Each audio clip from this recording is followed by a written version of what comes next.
wabarakatuh. Saya Nadratul Qurrata ini dengan NIM 2105135673, Prodi Bimbingan dan Konseling angkatan 2021. Kali ini saya akan menjawab pertanyaan UAS landasan pendidikan yang diampu oleh Bapak M. Arli Rusandi, SPD MPD. Baik, pada soal pertama yaitu jelaskan pengertian landasan pendidikan dan mengapa seorang guru bimbingan dan konseling harus mempelajari landasan pendidikan. Kali ini saya akan menjawab pertanyaan nomor 1, yaitu landasan pendidikan adalah tumpuan, dasar atau asas konseptual yang menyelubungi pendidikan secara keseluruhan.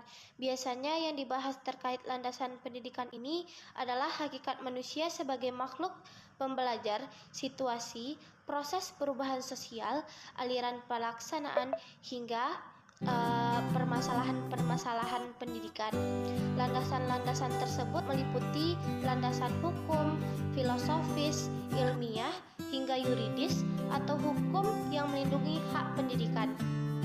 Selanjutnya, untuk mendapatkan pendidikan yang kokoh dan berkualitas, harus dimulai dari landasan pendidikan yang kuat. Pendidikan tidak akan berjalan sebagaimana mestinya jika landasan tidak kuat atau tidak utuh.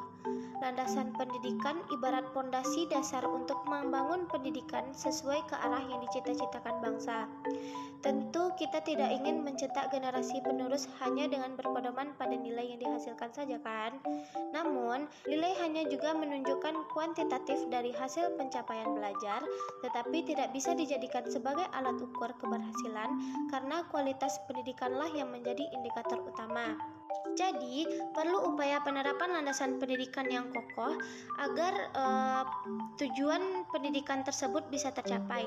Dalam pelaksanaannya, pendidikan yang tuntas tidak hanya didasarkan pada pelayanan pembelajaran yang dilakukan oleh guru mata pelajaran dan layanan pelatihan yang dilakukan oleh guru praktik, tetapi juga pada pelayanan konseling yang dilakukan oleh konselor sekolah. Melalui layanan konseling, konselor akan membantu terwujudnya kehidupan kemanusiaan yang membahagiakan melalui tersedianya pelayanan bantuan dalam pemberian dukungan perkembangan dan pengatasan masalah agar peserta didik berkembang secara optimal, mandiri, dan bahagia. Selanjutnya, pertanyaan yang kedua, jelaskan guna mempelajari landasan sosial budaya dalam bimbingan dan konseling. Selanjutnya, saya akan menjawab pertanyaan yang nomor 2, yaitu landasan sosial budaya merupakan landasan yang dapat memberikan pemahaman kepada konselor tentang dimensi kesosialan dan dimensi kebudayaan sebagai faktor mempengaruhi terhadap seorang individu atau perilaku individu. Seorang individu pada dasarnya merupakan produk lingkungan sosial dan budaya di mana ia hidup. Sejak lahir, seorang sudah dididik dan diajarkan untuk mengembangkan pola-pola perilaku sejalan yang dituntun sosial dan budaya yang di sekitarnya. Kegagalan dalam memenuhi tuntunan sosial budaya dapat mengakibatkan seseorang tersingkir dari lingkungannya.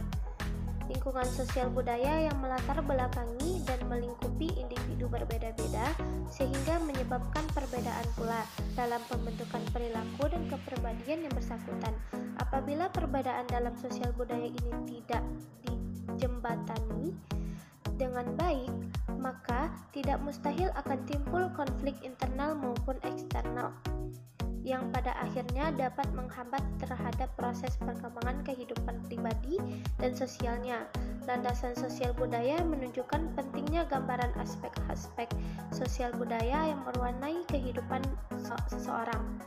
Aspek sosial budaya inilah yang membentuk individu selain dari faktor pembawaan. Itu tepatnya jika landasan ini menjadi bahan pertimbangan dan memberikan pelayanan bimbingan dan konseling. Kemudian pertanyaan ketiga, jelaskan mengapa pendidikan di suatu negara memerlukan landasan yuridis. Landasan hukum pendidikan adalah dasar atau pondasi perundang-undangan yang menjadi pijakan atau pegangan dalam pelaksanaan pendidikan di suatu negara. Landasan yuridis bukan semata-mata landasan bagi penyelenggaraan pendidikan, namun sekaligus dijadikan alat untuk mengatur sehingga penyelenggaraan pendidikan yang menyimpang. Maka dengan landasan yuridis tersebut, dikenakan sanksi. Dalam praktek penyelenggaraan pendidikan tidak sedikit ditemukan penyimpangan. Memang penyimpangan tersebut tidak begitu langsung, tetapi dalam jangka panjang bahkan dalam skala nasional dapat menimbulkan kerugian bahkan bukan hanya secara material tapi juga spiritual.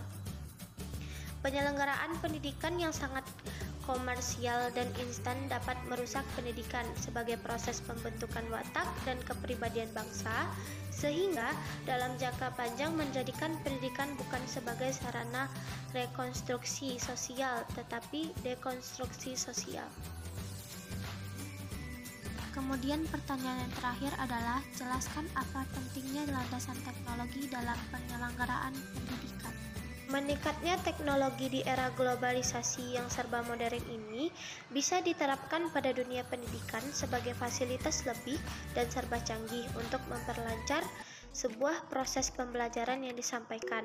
Penggunaan teknologi terbukti dapat meningkatkan minat belajar anak karena tampilan yang lebih menarik sehingga akan terhindar dari rasa jenuh selama mengikuti pelajaran. Seperti di Indonesia yang sebagian besar sekolah masih belum menggunakan teknologi dalam pendidikan. Kemudian yang terakhir adalah manfaat penggunaan teknologi. Yang pertama, dapat menambahkan informasi, yang kedua meningkatkan kemampuan belajar, yang ketiga memudahkan akses belajar, yang keempat materi lebih menarik, yang terakhir yang kelima meningkatkan minat dan belajar.